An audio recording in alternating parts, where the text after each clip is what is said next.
इस चैप्टर में मेनली हमें होने वाले केमिकल प्रोसेसेस के बारे में पढ़ने हैं। इस चैप्टर में हम लोग डिस्कस करेंगे कि भाई आप केमिकल रिएक्शन से क्या समझते हैं।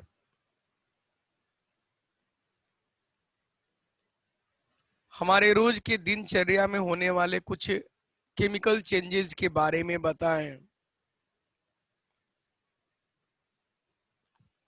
आप रिएक्टेंट से क्या समझते हैं, आप प्रोडक्ट से क्या समझते हैं।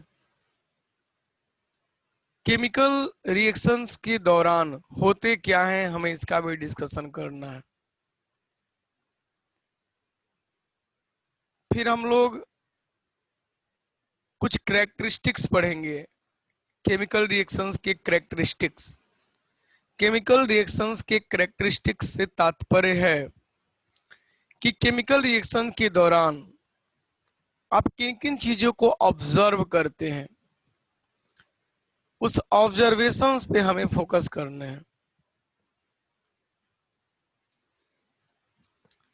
इसके बाद हम लोग कुछ केमिकल रिएक्शन के लिए केमिकल इक्वेशन लिखेंगे। फिर हम लोग केमिकल इक्वेशन को बैलेंस करेंगे। ये सब चीज हमें इसमें पढ़ने हैं कि केमिकल रिएक्शन से क्या समझते हैं, रिएक्टेंट से क्या समझते हैं, प्रोडक्ट से क्या समझते हैं, केमिकल रिएक्शंस के कैरेक्टरिस्टिक्स क्या हैं, कौन से वैसे केमिकल रिएक्शन है जहां पे गैस रिलीज होता है, टेम्परेचर चेंज होता है, इनसॉल्युबल सॉलिड प्रोडक्ट का निर्माण होता है। ये सब चीज हमें इस चैप्टर में बारी बारी से डिस्कस करने हैं और धैर्य से आपको पढ़ना है, बेचैन नहीं होना है। तो चैप्टर अपना है केमिकल रिएक्शन। भाई केमिकल रिएक्शन से क्या समझते हैं। आप कहेंगे केमिकल रिएक्शन वह प्रोसेस है जिसमें नए प्रॉपर्टी वाले नए सब्सटेंस का निर्माण होता है। फिर से सुनिएगा, क्वेश्चन है कि आप केमिकल रिएक्शन से क्या समझते हैं। तो आप कहेंगे कि केमिकल रिएक्शन वह प्रोसेस है, वह प्रक्रिया है जिसमें सब्सटेंसेस कंबाइन करते हैं, या वह प्रोसेस है जिसके दौरान नए प्रॉपर्टी वाले नए सब्सटेंस का निर्माण होता है। नए प्रॉपर्टी वाले नए सब्सटेंस का निर्माण होता है का मतलब क्या है। जैसे नॉर्मली एक एग्जांपल ले, अपने रोज के दिनचर्या में होने वाले केमिकल रिएक्शन का अगर हम लोग एग्जांपल लें तो आप वहां पे formation of curd from milk consider कर सकते हैं। दूध से दही का बनना, दूध एक अलग सब्सटेंस और कर्ड एक अलग सब्सटेंस। दूध में एक खास प्रकार का शुगर पाया जाता है, लैक्टोज, और एक खास प्रकार का बैक्टीरिया लैक्टोबैसिलस। उस लैक्टोज को लैक्टिक एसिड में कन्वर्ट कर देते हैं, जिसके चलते मिल्क जो है वह केमिकली अपने प्रॉपर्टी को खो देता है और एक नया प्रॉपर्टी आ जाता है। उस नए प्रॉपर्टी के सब्सटेंस के साथ अब हम उसे कर्ड कहने लगते हैं।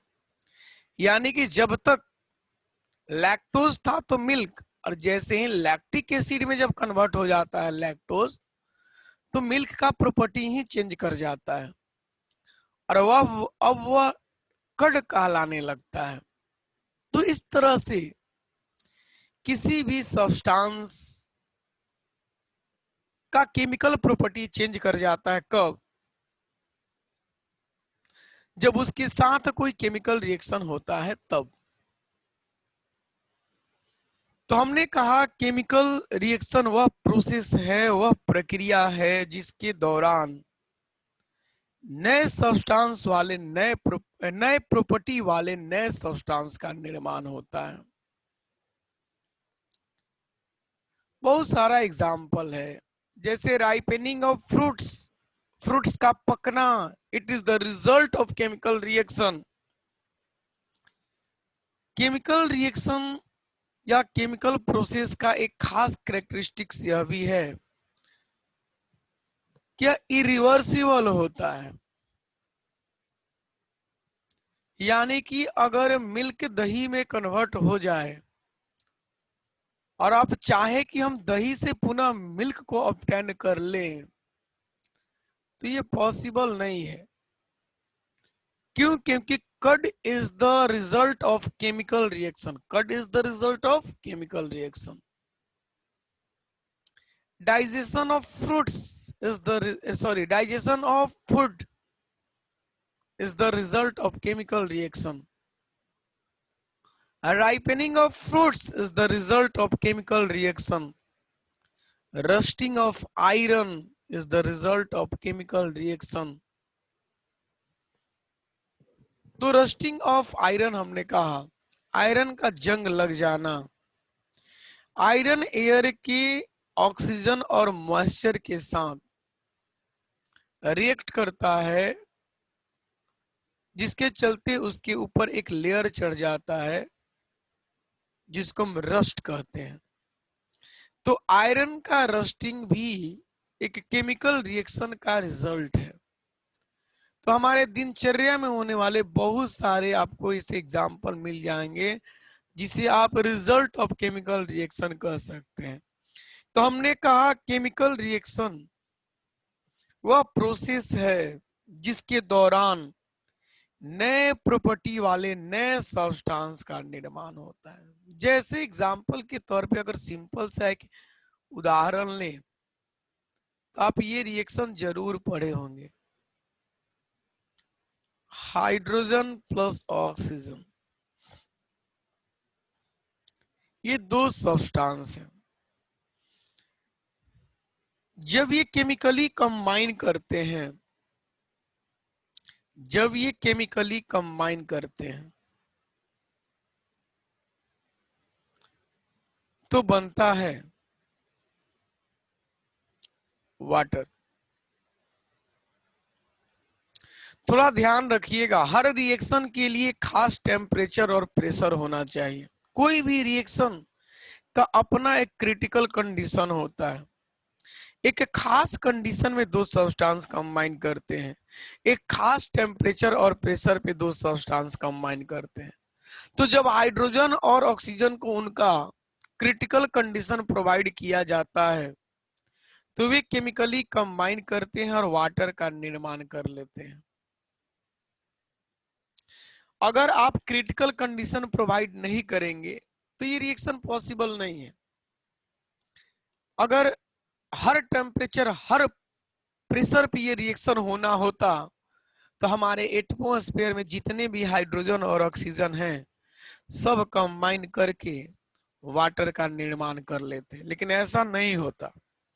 हाइड्रोजन अलग होता है, ऑक्सीजन, ये दोनों कंबाइन करेंगे कब? जब इनको उस तरह का कंडीशन प्रोवाइड किया जाएगा तब। तो मान लेते हैं हाइड्रोजन और ऑक्सीजन को उनके रिएक्शन के लिए एक कंडीशन प्रोवाइड किया जाता है तो वे वाटर का फॉर्मेशन कर लेते हैं। अब देखिए भाई, हाइड्रोजन अलग सब्सटेंस है, इसका प्रॉपर्टी अलग है। ऑक्सीजन अलग सब्सटेंस है, इसका प्रॉपर्टी अलग है। ये तो कंबसन का सपोर्टर होता है ऑक्सीजन। कंबसन का सपोर्टर का मतलब कि कंबसन को सपोर्ट करता है, बर्निंग को सपोर्ट करता है। कौन कौन कहते हैं कि यह कंबसन का सपोर्टर है ऑक्सीजन? बहुत बढ़िया। लेकिन वही वाटर, कौन कह रहे हैं कि वाटर जो है वह कंबसन का सपोर्टर नहीं है? कौन कौन कह रहे हैं कि वाटर कंबसन का सपोर्टर नहीं है? चले, बहुत बढ़िया भाई, 25-30 जन हाथ खड़ा किए। अब बताइए, ये जो वाटर है बना है ऑक्सीजन से, लेकिन देखिए इसका प्रॉपर्टी बिल्कुल इससे ऑपोजिट है। तो केमिकल रिएक्शन के दौरान जब सब्सटेंस बनते हैं तो उनका प्रॉपर्टी पुराने वाले से बिल्कुल ही अलग होता है। तो वही बोला chemical reaction is the process in which new substance with new property are form. यह वह प्रोसेस होता है जिसमें नए प्रॉपर्टी वाले नए सब्सटेंस का निर्माण होता है। पुराना सब्सटेंस था हाइड्रोजन, ऑक्सीजन, कंबाइन किया तो नया सब्सटेंस। एक्चुअली क्या होता है, एक ऐसा सब्सटेंस बनता है जिसका केमिकल फॉर्मूला बिल्कुल ही जिनसे बना है उनसे अलग होता है। इसका केमिकल फॉर्मूला H2O है जबकि इनका H2 है, इसका H2O है जबकि इसका O2 है।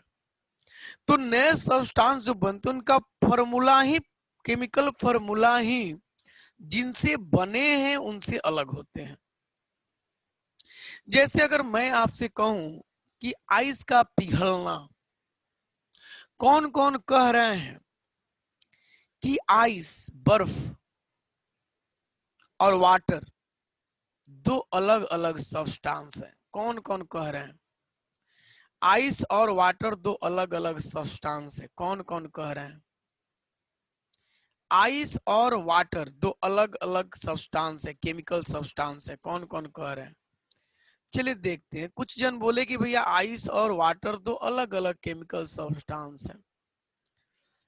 जिनमें से बोले हैं, कौन कौन बोले हैं भाई? सोनी बोली, अमन बोले, अभय बोले। बहुत बढ़िया।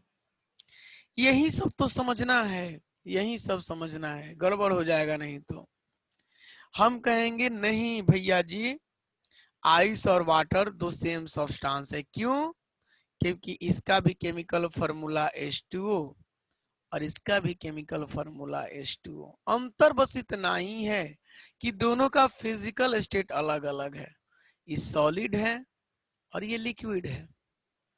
अरे भाई, सब्सटेंस अलग होगा कब? जब उसका केमिकल फॉर्मूला अलग होगा तब। कौन कौन कह रहे हैं कि भैया वाटर और स्टीम, स्टीम का मतलब होता है वाटर वेपर, दोनों अलग अलग सब्सटेंस है। वाटर और स्टीम दो अलग सब्सटेंस है। कौन कौन कह रहे हैं वाटर और स्टीम दो अलग सब्सटेंस है? कौन कौन कह रहे हैं? सोनी कह रही हैं, खुशबू कुमारी कह रही हैं, और कोई नहीं? अरे और कोई हाथ खड़ा कर दीजिए। देखिए भाई, आप दोनों लोग का ये गलती है। ऐसा इसलिए कि वाटर का जो केमिकल फॉर्मूला है H2O और स्टीम का भी H2O, यानी कि अब देखिए भाई, दोनों का केमिकल फॉर्मूला सेम। फिर कैसे अलग सब्सटेंस? अलग सब्सटेंस का मतलब कि केमिकल फॉर्मूला अलग अलग हो। ये सब चीज का नॉलेज होना चाहिए। साइंस में दो अलग अलग सब्सटेंस का मतलब होता है, दो अलग अलग प्योर सब्सटेंस का मतलब होता है कि दोनों का प्रॉपर्टी अलग अलग हो। वाटर और स्टीम का प्रॉपर्टी अलग अलग नहीं होता, सेम प्रॉपर्टी होता है। बस अंतर इतना ही होता है कि लिक्विड के फॉर्म में है और ये वाटर का वेपर फॉर्म है। तो किसी सब्सटेंस का फिजिकल स्टेट अलग अलग होने के चलते हम उस सब्सटेंस को अब अलग अलग सब्सटेंस नहीं कहने लगेंगे। ये सब चीजों पे आप ध्यान दीजिएगा। जैसे कार्बन है, ऑक्सीजन से कंबाइन किया तो बन गया कार्बन डाइऑक्साइड। कौन कौन कह रहे हैं कि कार्बन और कार्बन डाइऑक्साइड दो अलग अलग सब्सटेंस हैं? कौन कौन कह रहे हैं कि कार्बन और कार्बन डाइऑक्साइड दो अलग अलग सब्सटेंस हैं? 25-26 जन लोग हाथ खड़ा किए हैं। 30 जन, 30 से भी ज्यादा। बहुत बढ़िया भाई। क्यों? क्योंकि कार्बन का केमिकल फॉर्मूला अलग, कार्बन डाइऑक्साइड का केमिकल फॉर्मूला अलग। कार्बन जो है जलता है, कार्बन डाइऑक्साइड आग को बुझाने का काम करता है। कौन कौन यह कहते हैं कि कार्बन डाइऑक्साइड आग को बुझाने का काम करता है?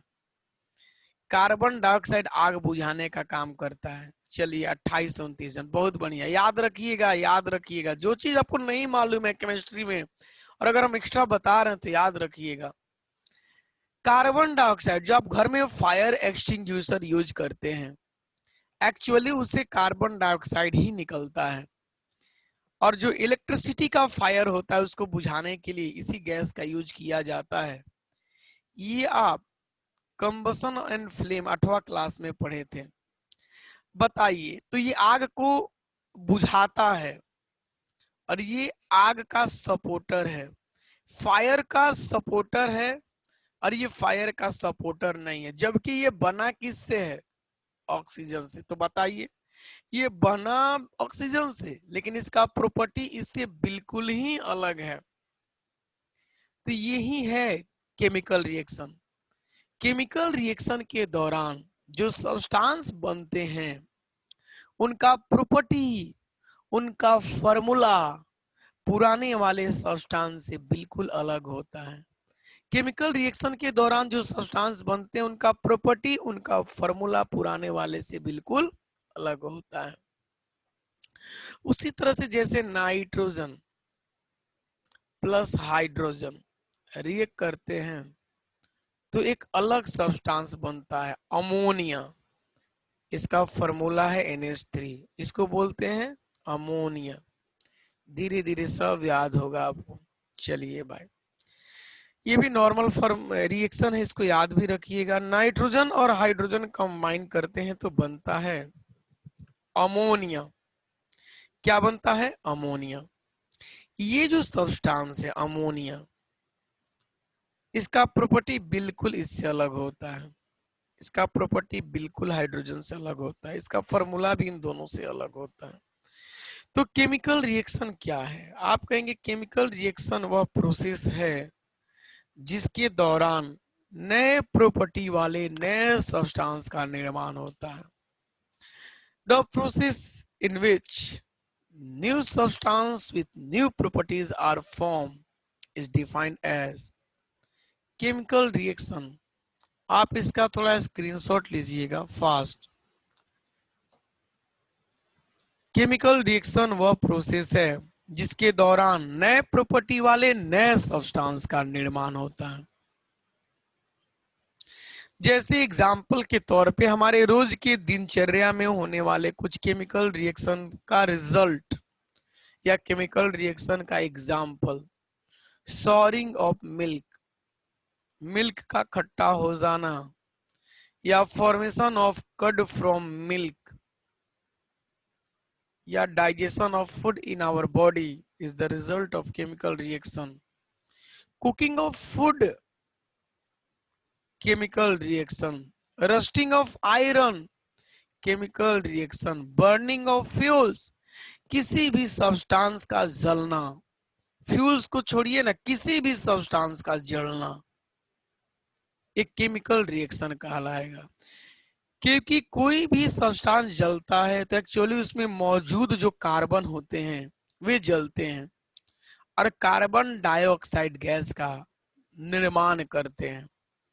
किसी किसी केस में जब इनकम्प्लीट कंबसन हो, जब ऑक्सीजन का मात्रा प्रचुर न हो, जब ऑक्सीजन का सप्लाई बढ़िया से न हो, तो सब्सटेंस जलते हैं तो कार्बन मोनोऑक्साइड गैस का भी प्रोडक्शन करते हैं। लेकिन सब्सटेंस जब जलते हैं तो भाई कार्बन डाइऑक्साइड या कार्बन मोनोऑक्साइड का प्रोडक्शन करते हैं। यानी कार्बन डाइऑक्साइड कार्बन से बिल्कुल अलग है, कार्बन मोनोऑक्साइड कार्बन से बिल्कुल अलग है। तो कार्बन डाइऑक्साइड या कार्बन मोनोऑक्साइड जो नया सब्सटेंस बना, किसके चलते?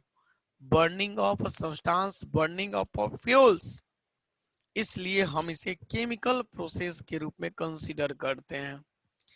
राइपेनिंग ऑफ फ्रूट्स, फ्रूट्स का पकना, it is also the result of chemical reaction. और हमने कहा मेनली केमिकल रिएक्शंस या केमिकल रिएक्शंस के दौरान जो रिजल्ट आता है वह इरिवर्सिबल होता है। इरिवर्सिबल का मतलब कि आप पुनः उसको जल्दी किसी फिजिकल मेथड के द्वारा उसको उसके इनिशियल स्टेट्स में नहीं ला सकते हैं जिनसे वह बना हुआ है।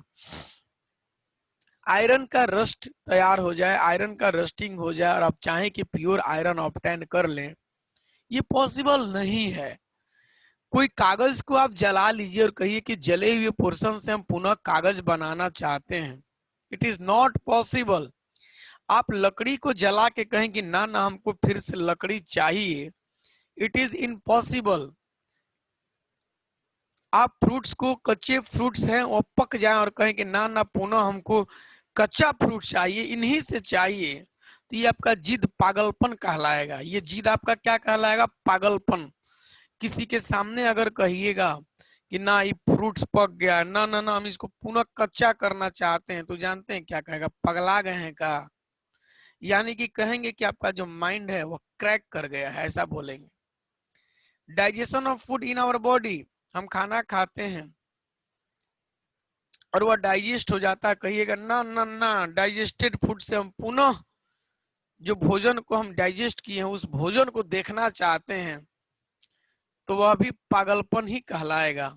और दही बन जाए और कहिएगा हमको मिल्क चाहिए, मान लेते हैं घर में था पूरा का पूरा दूध और दही बना लिए, चाय के लिए भी दूध नहीं बचा, और कहिए कि ना ना जो दही है इसी से कुछ दूध निकाल लें, तो जो भी सुनेंगे, जो एजुकेटेड लोग हैं, जो पढ़े हुए हैं, पढ़े क्या, जो न पढ़े वाले, पढ़ने वाले, वो भी सुनेंगे तो कहेंगे कि बिल्कुल पगला ही गया है, क्योंकि वो अपने एक्सपीरियंस से बात बोलेंगे कि जब दही बन गया तो दूध बनने वाला नहीं है। तो हमने कहा कि मेनली जो केमिकल प्रोसेसेस हैं वे इरिवर्सिबल होते हैं, आप पुनः उनसे उनके इनिशियल स्टेट्स को ऑब्टेन नहीं कर सकते।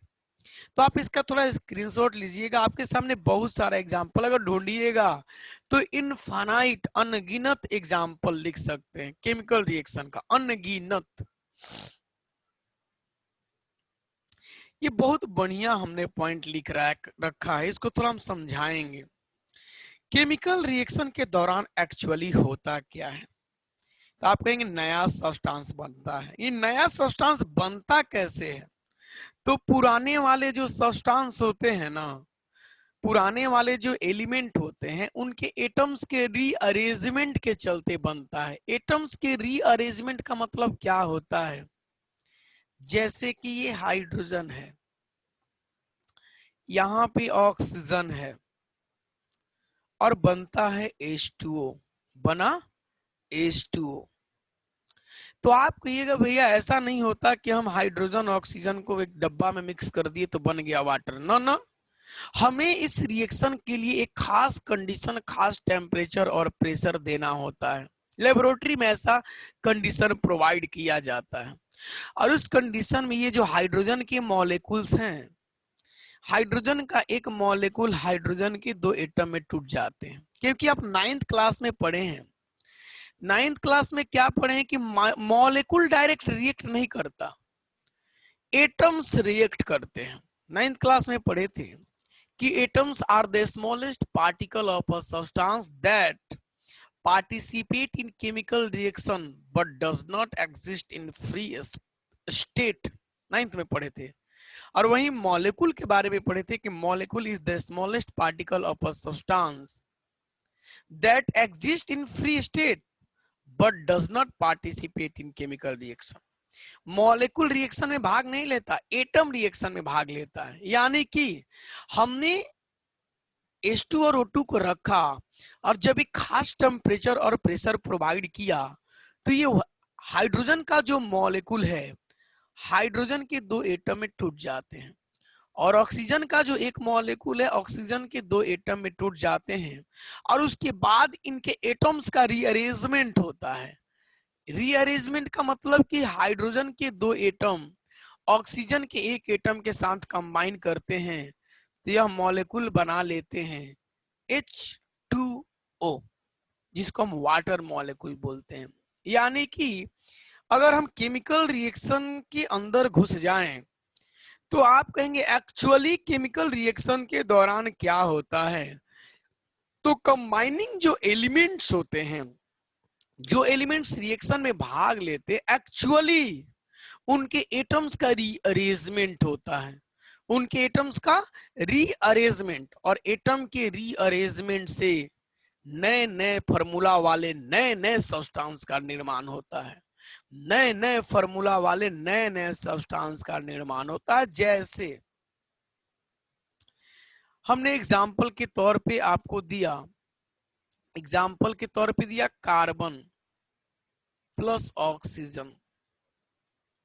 ये रिएक्शन एक्चुअली होता क्या है, तो कार्बन का एटम और ये ऑक्सीजन का जो एक मॉलिक्यूल है वो ऑक्सीजन के दो एटम में टूट जाता है और फिर इनका रीअरेंजमेंट होता है तो बनता है कार्बन डाइऑक्साइड। ऐसा मत कहिएगा कार्बन और टू जाके जुट गया, ना ना, पहले आपने ऑक्सीजन एटम में टूटेगा, फिर अपना रेशियो है किस रेशियो में कौन किससे कंबाइन करता है, अलग अलग रेशियो में कंबाइन करके अलग अलग सब्सटेंस का निर्माण करते हैं। तो आपको दो उदाहरण दिया और इसमें दिखाया कि केमिकल रिएक्शन के दौरान एक्चुअली होता क्या है। तो जो कंबाइनिंग एलिमेंट्स होते हैं उनके एटम्स का रीअरेंजमेंट होता है, एटम्स का रीअरेंजमेंट, और एटम्स के रीअरेंजमेंट से नए नए फॉर्मूला वाले नए नए सब्सटेंस का निर्माण होता है और उस नए सब्सटेंस का जो प्रॉपर्टी होता है पुराने वाले सब्सटेंस जिससे बना उनसे बिल्कुल ही अलग होता है। ये सब दिमाग में डालिए, ये सब आपको कुछ मालूम नहीं था, सीख रहे हैं, यानी कि समझिए कि मेरा दिमाग खाली था, बस हम उसको भर रहे हैं धीरे धीरे। और ये सारा नॉलेज इकट्ठा करिए अपने लैंग्वेज में, थोड़ा इमेजिन करिए ऐसा ऐसा होता है। हर चीज को यहाँ दिखाया नहीं जा सकता, को हाइड्रोजन ऑक्सीजन का रिएक्शन दिखाइए, टूटता हुआ दिखे, कंबाइन करता हुआ दिखे, वाटर बनता हुआ दिखे, अब ऐसा तो पॉसिबल नहीं है। थोड़ा काल्पनिक दुनिया में जाना होगा भाई, कल्पना करना होगा कि हाँ हाइड्रोजन टूटा, ऑक्सीजन टूटा, उनके एटम्स का रीअरेंजमेंट हुआ और वाटर मॉलिक्यूल्स का निर्माण हुआ, ऐसा। तो इसका स्क्रीनशॉट लीजिएगा और आगे बढ़ते हैं। और हमने आपको क्या क्या बताया, हमने आपको बताया कि भाई आप केमिकल रिएक्शन से क्या समझते हैं। तो आपने कहा कि भैया जी केमिकल रिएक्शन वह प्रोसेस है जिसके दौरान नए प्रॉपर्टी वाले नए सब्सटेंस का निर्माण होता है। Chemical reaction is the process during which a new substance with new property is formed। फिर हमने कहा कुछ उदाहरण, एग्जाम्पल, हमारे रोज की दिनचर्या में होने वाले केमिकल रिएक्शंस का एग्जाम्पल। हमने कहा digestion of food, souring of milk, हमने कहा formation of curd from the milk, हमने कहा रस्टिंग ऑफ आयरन, हमने कहा ripening of fruits, digestion of food. अनेकों उदाहरण है अगर आप अपने रोज के दिनचर्या में देखेंगे तो। और एक चीज और बताया कि नया सब्सटेंस का मतलब क्या होता है। सॉलिड लिक्विड गैस में कोई सब्सटेंस कन्वर्ट हो जाए तो आप उसको नया सब्सटेंस मत कहने लगिएगा। अगर किसी सब्सटेंस का तीन अलग अलग फिजिकल स्टेट है, सॉलिड लिक्विड गैस, तो हम उसको अलग सब्सटेंस नहीं कहते हैं क्योंकि उनका फॉर्मूला सेम होता है। नया सब्सटेंस कहेंगे कब, जब उसका फॉर्मूला पुराने वाले से बिल्कुल अलग हो तब। उसी उसी को क्लियर करने के लिए हमने आपके सामने रखा था मेल्टिंग ऑफ आइस, कि जब हम आइस को पिघलाते हैं और वाटर में कन्वर्ट हो जाता है तो क्या वाटर एक नया सब्सटेंस बन जाता है। मींस आइस अलग सब्सटेंस था और वाटर अलग सब्सटेंस हो गया। तो कहेंगे नहीं भैया जी, वाटर का भी मॉलिक्यूलर फॉर्मूला H2O और आइस का भी H2O। तो कहाँ केमिकल फॉर्मूला चेंज हुआ, और जब केमिकल फॉर्मूला चेंज नहीं हुआ तो हम क्यों इसको केमिकल रिएक्शन के रूप में कंसीडर करेंगे। तो हम कहेंगे नहीं, यह केमिकल रिएक्शन का कोई उदाहरण नहीं है। आइस, वाटर, स्टीम सब एक ही सब्सटेंस है, बस स्टेट अलग अलग होता है। आइस सॉलिड स्टेट में, वाटर लिक्विड स्टेट में, स्टीम गैसियस स्टेट में, जिसको आप वाटर वेपर बोलते हैं। थोड़ा यहाँ आइएगा, दो टर्म अब क्लियर करने जा रहे हैं, रिएक्टेंट और प्रोडक्ट। रिएक्टेंट और प्रोडक्ट, ये रिएक्टेंट क्या है, वैसे सब्सटेंस जो रिएक्शन में पार्टिसिपेट करे उसे हम रिएक्टेंट कहेंगे, और रिएक्शन के दौरान बनने वाले नए सब्सटेंस को हम प्रोडक्ट बोलते हैं। तो रिएक्टेंट में हमने लिखा those substances which take part in a chemical reaction are called reactant। those substances यानी वैसे सब्सटेंस जो केमिकल रिएक्शन में भाग ले, हिंदी में बोलते हैं, उसे हम रिएक्टेंट्स बोलते हैं। यानी कि substances which participate in a chemical reaction are called reactants are called reactants, और एक होता है प्रोडक्ट। आप थोड़ा स्क्रीनशॉट फास्ट लीजिएगा। रिएक्टेंट से क्या समझते हैं? Substances which take part in a chemical reaction are called reactants. Substances which take part in a chemical reaction are called reactants. वैसे सब्सटेंस जो केमिकल रिएक्शन में पार्टिसिपेट करे उसे हम रिएक्टेंट्स कहते हैं। और एक है प्रोडक्ट, केमिकल रिएक्शन के दौरान जो नया सब्सटेंस बनता है उसे हम प्रोडक्ट बोलते हैं। A substance which is formed as a result of chemical reaction is defined as product. A new substance which is produced या which is formed as a result of chemical reaction is defined as product. आप इसका screenshot लीजिए। थोड़ा उदाहरण पे आते हैं, example पे आते हैं। वहां पे आप हमें यह बताइएगा कि कौन रिएक्टेंट है और कौन प्रोडक्ट है। जैसे हमने आपको एक रिएक्शन दिया, रिएक्शन में दिया कि मैग्नीशियम को, मैग्नीशियम रिबन कहिएगा, मैग्नीशियम के रिबन को, पतला स्ट्रिप होता है, एनसीईआरटी में इसका जिक्र किया है। जब ऑक्सीजन के साथ गर्म किया जाता है तो बनता है मैग्नीशियम ऑक्साइड। कोशिश करेंगे ये रिएक्शन याद भी कर जाएं, क्योंकि एनसीईआरटी का रिएक्शन है और जो भी एनसीईआरटी का रिएक्शन है हम कोशिश करेंगे एकदम दिमाग में घूमते रहे। तो मैग्नीशियम जब ऑक्सीजन, मैग्नीशियम को ऑक्सीजन के साथ गर्म किया जाता है तो मैग्नीशियम ऑक्साइड, याद रखिएगा हम प्योर मैग्नीशियम बोल रहे हैं, याद रखिएगा। अभी आगे डिस्कस करेंगे कि हम प्योर मैग्नीशियम मैग्नीशियम क्यों कह रहे हैं। तो जब मैग्नीशियम को ऑक्सीजन के साथ गर्म किया जाता है तो मैग्नीशियम ऑक्साइड बनता है। इस रिएक्शन में रिएक्टेंट्स कौन कौन है, कौन कौन बताएंगे? इस रिएक्शन में रिएक्टेंट्स कौन कौन है, कौन कौन बताएंगे? चलिए जी, सपना बताइए। मैग्नीशियम ऑक्सीजन रिएक्टेंट है। अच्छा स्वीटी। मैग्नीशियम और ऑक्सीजन। अब है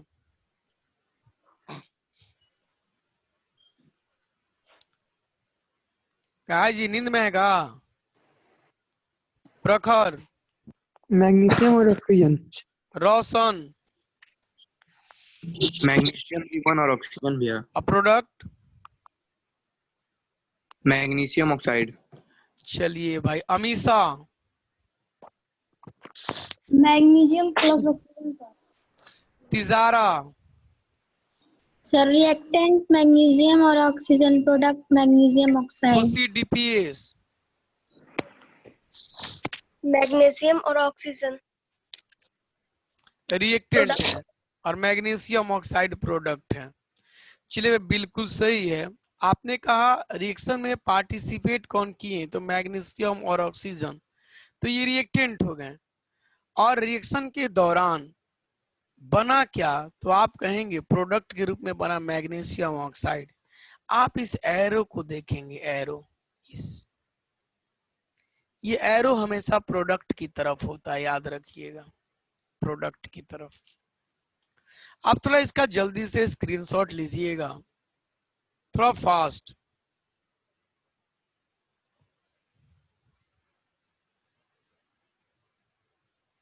एक और रिएक्शन हमने आपके सामने रखा, कैल्शियम कार्बोनेट को हमने गर्म किया तो यह दो भाग में टूटा। ये रिएक्शन पढ़िएगा, डिकम्पोजिशन रिएक्शन का उदाहरण है। आपको पढ़ना है टाइप्स ऑफ केमिकल रिएक्शन, वहां पे बताया जाएगा combination, decomposition, displacement, double displacement, redox reaction, ये बताए जाएंगे आपको। अभी एक एग्जांपल हमने रखा डिकम्पोजिशन का। कैल्शियम कार्बोनेट को गर्म करते हैं तो बनता है कैल्शियम ऑक्साइड और कार्बन डाइऑक्साइड। बस आपको बताना है कि रिएक्टेंट कौन है रिएक्टेंट कौन है और प्रोडक्ट कौन है, ये भी बताना है। चलिए भाई पूछते हैं, हर्षिता।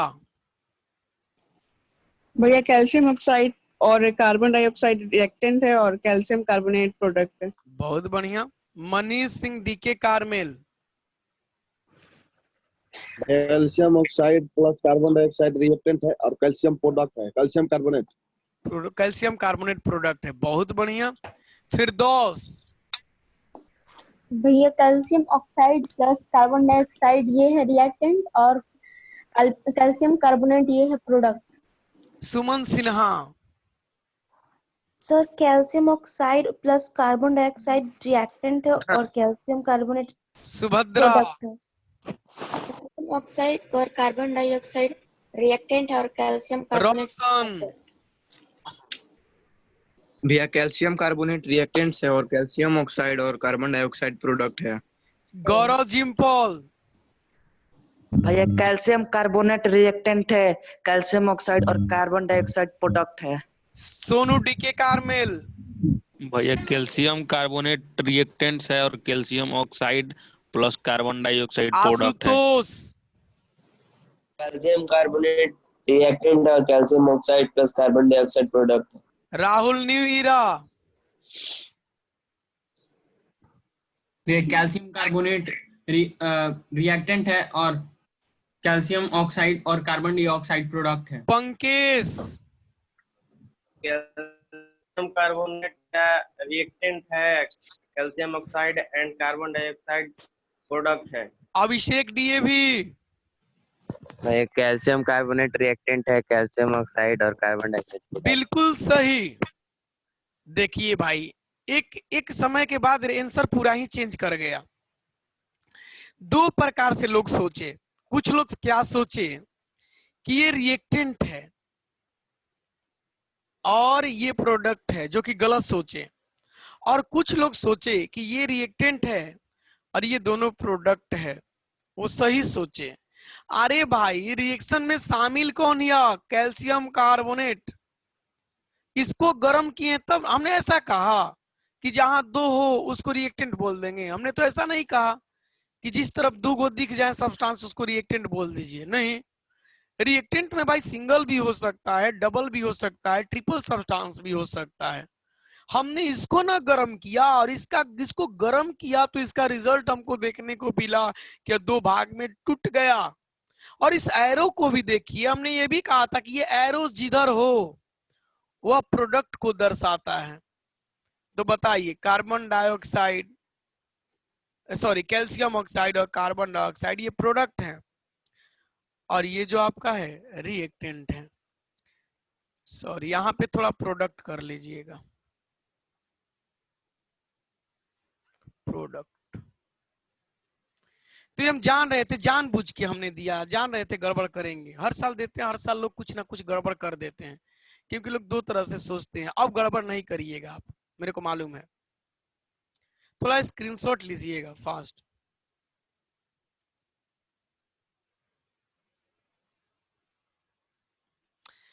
एक रिएक्शन हमने आपको दिया था शुरू में कि मैग्नीशियम को,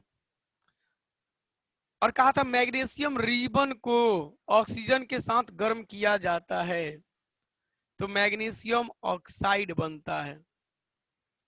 लेकिन मैग्नीशियम रिबन को जब आप लाते हैं तो एक्चुअली वह प्योर फॉर्म में नहीं होता। वहां केवल प्योर मैग्नीशियम नहीं होता, वह मैग्नीशियम एयर की ऑक्सीजन के साथ धीरे धीरे रिएक्ट करके अपने ऊपर एक प्रोटेक्टिव लेयर का निर्माण करता है, एक व्हाइट कोटिंग का निर्माण करता है, जिसको हम मैग्नीशियम ऑक्साइड कहते हैं। और जब तक ये मैग्नीशियम ऑक्साइड होगा उसके ऊपर, उसका फर्दर रिएक्शन नहीं हो सकता है। मैग्नीशियम का फर्दर रिएक्शन माने अगला रिएक्शन नहीं हो सकता है। अगर आप उसको चाहें कि हम जला लें तो वो नहीं जल सकता है। कौन? मैग्नीशियम। कब तक? जब तक उसके ऊपर यह लेयर हो। तो हमने कहा मैग्नीशियम रिबन को जब आप स्टोर करके रखते हैं घर में या कहीं और रखते हैं तो वह एयर के ऑक्सीजन के साथ धीरे धीरे रिएक्ट करके अपने ऊपर एक मैग्नीशियम ऑक्साइड का लेयर बना लेता है। और जब तक यह मैग्नीशियम ऑक्साइड का लेयर होगा, मैग्नीशियम का फर्दर रिएक्शन नहीं हो सकता है। अगर आप मैग्नीशियम को जलाना चाहें तो वह जल नहीं सकता है, और जलाना चाहते हैं तो उसके लिए आपको साफ करना होगा मैग्नीशियम रिबन को, यानी कि उसके ऊपर से मैग्नीशियम ऑक्साइड के लेयर को हटाना होगा, जिसके लिए हम सैंड पेपर का यूज करते हैं। सैंड पेपर का मतलब किनको किनको मालूम है? सैंड पेपर, सरेस पेपर लोग बोलते हैं। वो भी आपको हम दिखाते हैं। तो आप पहले इसका स्क्रीनशॉट लीजिए और याद रखिएगा इस चीज को, एनसीईआरटी का लाइन है और क्वेश्चन पूछा जाता है। पहले आप इसका स्क्रीनशॉट लें, आप इसका स्क्रीनशॉट लें। क्वेश्चन क्या पूछा जाता है? तो क्वेश्चन पूछा जाता है कि मैग्नीशियम को जलाने के पहले उसको सैंड पेपर से साफ किया जाता है बाय रबिंग। ऐसा क्यों? ताकि उसके ऊपर से जो प्रोटेक्टिव लेयर है उसको हटाया जा सके, मैग्नीशियम ऑक्साइड को हटाया जा सके और इसका फर्दर रिएक्शन हो सके। तो हमने कहा मैग्नीशियम को जलाने के पहले मैग्नीशियम को सैंड पेपर से रगड़ना होता है। ये मैग्नीशियम रिबन है, इसी में से किसी एक छोटे से पार्ट को काट के निकाला जाता है जिसको इस सैंड पेपर से रगड़ा जाता है। और रगड़ने से पूरी तरह से इसके ऊपर जो लेयर होता है मैग्नीशियम ऑक्साइड हट जाता है। और जब वो हट जाता है तब इसको जलाया जाता है। जब हट जाता है तो स्क्रीनशॉट ले लीजिएगा। ये सैंड पेपर अब आपको दिख गया होगा, आप समझ गए होंगे कि सैंड पेपर क्या है। तब इसका बारी आता है जलाने का। थोड़ा ध्यान दीजिएगा जी। लेकिन जलाएंगे उसके पहले आपको एक क्वेश्चन हमने दे रखा कि मैग्नीशियम रिबन को जलाने के पहले उसको सैंड पेपर से रगड़ा जाता है और साफ किया जाता है, क्यों? हमने लिख रखा और बोला भी था, this is done to remove the protective layer of magnesium oxide from the surface of magnesium ribbon. ताकि हम मैग्नीशियम रिबन के सतह से मैग्नीशियम ऑक्साइड के लेयर को हटा सकें और अपने अनुसार जो रिएक्शन चाहे वह रिएक्शन जिसके साथ चाहे मैग्नीशियम का करवा सके। भाई मैग्नीशियम रिएक्ट करेगा कब? जब वो अपने प्योर फॉर्म में होगा तब। यानी केवल मैग्नीशियम होना चाहिए और कोई चीज नहीं होना चाहिए, लेकिन पहले से इसके ऊपर मैग्नीशियम ऑक्साइड का लेयर चढ़ा होता है। तो हमें उस लेयर को हटाने के लिए हमें उसे सैंड पेपर से रगड़ के साफ करना होता है। आप इसका स्क्रीनशॉट लीजिएगा। ये नॉर्मल क्वेश्चन है, जनरली पूछा जाता है।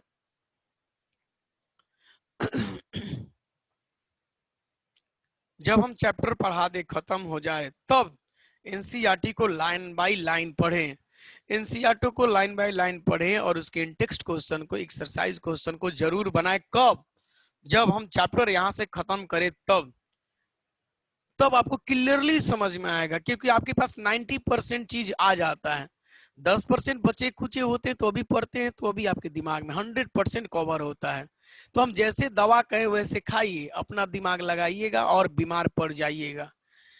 हमने क्या लिखा, ये भी एनसीईआरटी का लाइन है कि magnesium ribbon Burns with a dazzling white flame.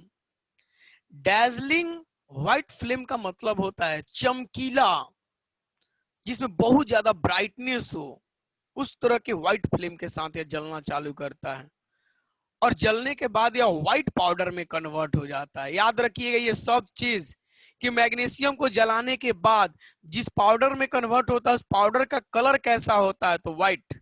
Magnesium, जब मैग्नीशियम को जलाया जाता है तो किस तरह से जलता है, किस तरह का फ्लेम का प्रोडक्शन करता है, तो डैजलिंग व्हाइट फ्लेम का प्रोडक्शन करता है, बहुत ज्यादा ब्राइटर व्हाइट फ्लेम का प्रोडक्शन करता है। तो दो चीज याद रखिएगा, मैग्नीशियम रिबन को जब ऑक्सीजन के साथ गर्म किया जाता है, जलाया जाता है, तो डैजलिंग व्हाइट फ्लेम का प्रोडक्शन करता है और साथ ही साथ जलने के बाद वह एक पाउडर में कन्वर्ट हो जाता है जिसका कलर व्हाइट होता है और वह व्हाइट पाउडर में कन्वर्ट हो जाता है। आइए थोड़ा हम लोग मैग्नीशियम रिबन को जलाते हैं।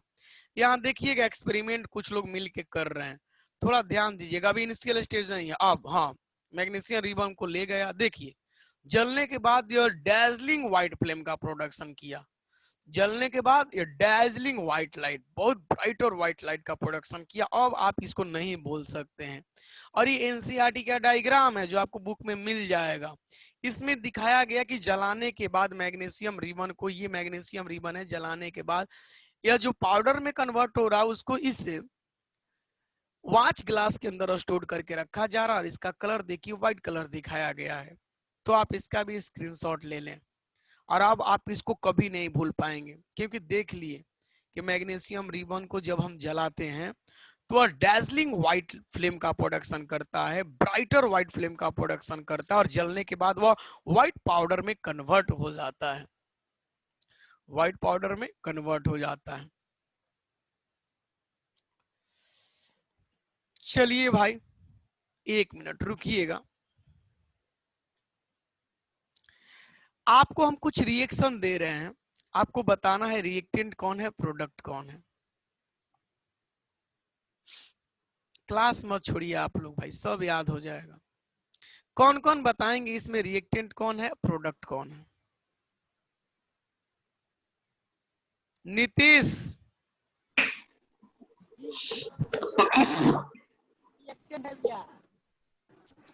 चलिए शुभम चौबे, जिंक और सल्फ्यूरिक एसिड रिएक्टेंट है और zinc sulphate plus hydrogen product है sir. Khushi Khatoon, zinc plus sulphuric acid reactant है, zinc sulphate plus hydrogen product है। अभय माउंट लिट्रा,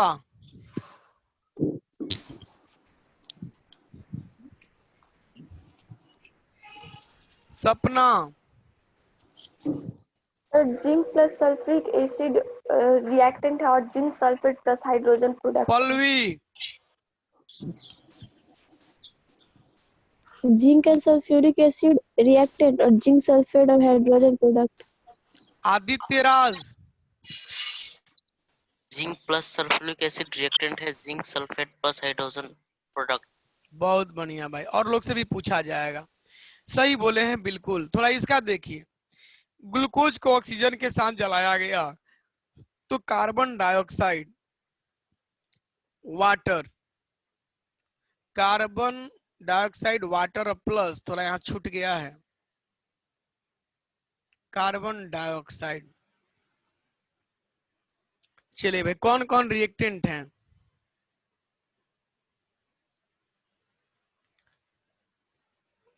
कौन कौन रिएक्टेंट हैं?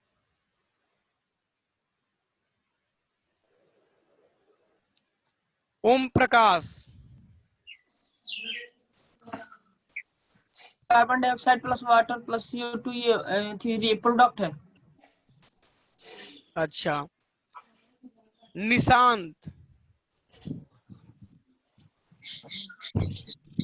भैया ग्लूकोज प्लस ऑक्सीजन रिएक्टेंट है और carbon dioxide plus water plus CO2 product है। Vinita, glucose plus oxygen reactant है और carbon dioxide plus water plus CO2 product है। अच्छा, इस रिएक्शन में रुकिए, अब दूसरा से पूछते हैं। बताइएगा जी कौन कौन रिएक्टेंट है, कौन कौन प्रोडक्ट है। Tijara, sir hydrogen plus chlorine reactant है और हाइड्रोजन क्लोराइड प्रोडक्ट है। प्रीति, हाइड्रोजन क्लोराइड प्रोडक्ट है और हाइड्रोजन और क्लोराइड रिएक्टेंट है। अच्छा, इस रिएक्शन में जी, इस रिएक्शन में गौतम जी पांडे, भैया हाइड्रोजन प्लस नाइट्रोजन रिएक्टेंट है और ये प्रोडक्ट है। हाइड्रोजन और नाइट्रोजन रिएक्टेंट है, अमोनिया प्रोडक्ट है। बहुत बढ़िया भाई, बहुत बढ़िया। आप इसका स्क्रीनशॉट ले लें। नेक्स्ट हम लोग नेक्स्ट क्लास में डिस्कस करेंगे। इतना चीज फेयर में रखिए और कोशिश करिए कि हर चीज याद होना चाहिए।